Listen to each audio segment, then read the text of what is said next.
Welcome to Morning Joan, the podcast where we dish out the latest scoop and serve up piping hot tea.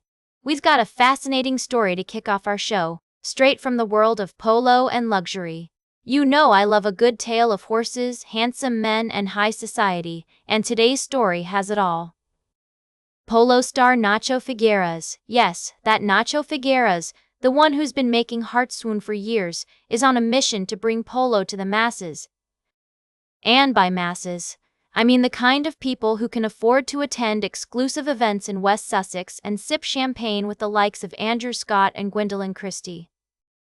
Figueras was recently spotted at the Cowdray Gold Cup, where he was enjoying a rare day off from playing polo and instead watching the action unfold alongside other A-listers.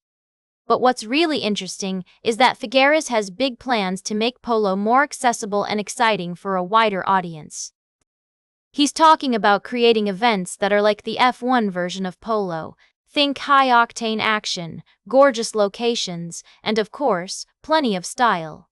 And if that's not enough, Figueras is also itching to get into scripted TV, citing Yellowstone as an inspiration.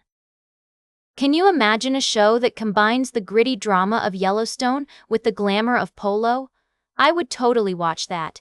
And it seems Figueras has his sights set on collaborating with none other than Taylor Sheridan, the mastermind behind Yellowstone. We'll be keeping a close eye on Figueras' plans and seeing if he can really make polo the next big thing. In the meantime, we can't help but wonder, will he succeed in bringing polo to the mainstream, or will it remain a sport for the elite? One thing is for sure, with Nacho Figueras at the helm, it's going to be a wild ride. We'll be right back with more tea on Morning Joan. Welcome back to Morning Joan, folks. I hope you're all having a fantastic day so far. We've got some exciting news to dive into in our middle segment today. If you're a fan of women's soccer, you'll want to stick around for this one. So, the Seattle Reign recently took on the San Diego Wave in a thrilling NWSL match. And what a game it was. The Reign came out strong, with 2 goals in the first 20 minutes of play. Maddie Mercado and Jordine Bugg, both San Diego natives, scored those goals, giving their team a comfortable lead. But the Wave didn't give up easily. They pushed hard to make a comeback, with Melanie Barcenas attempting a header just before halftime. Unfortunately for them, Seattle's goalkeeper Claudia Dickey was on fire, denying that attempt and several others throughout the game. Despite their best efforts, the Wave just couldn't seem to catch a break. They finished the match with 22 shot attempts, 7 corner kicks, and a majority of possession but still came up short. The Reign, on the other hand, successfully shifted to a defensive focus after taking the lead, shutting down any hopes of a San Diego comeback. It's worth noting that this loss marks the Wave's 3rd consecutive winless match. They'll be looking to turn things around next week when they head out on a 2-game road trip to face the Washington Spirit and Gotham FC. Both of those teams are currently sitting atop the NWSL standings, so it won't be an easy task. Welcome back to Morning Joan, darlings. Let's dive into the latest Hollywood news. You know I'm always here to give you the tea. And today it's all about Hugh Jackman's latest film, The Death of Robin Hood. Can you believe this movie tanked at the box office?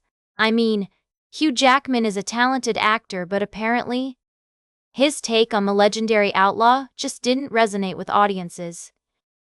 The film opened on June 19th and grossed a mere $6 million worldwide against a $20 million budget. Ouch.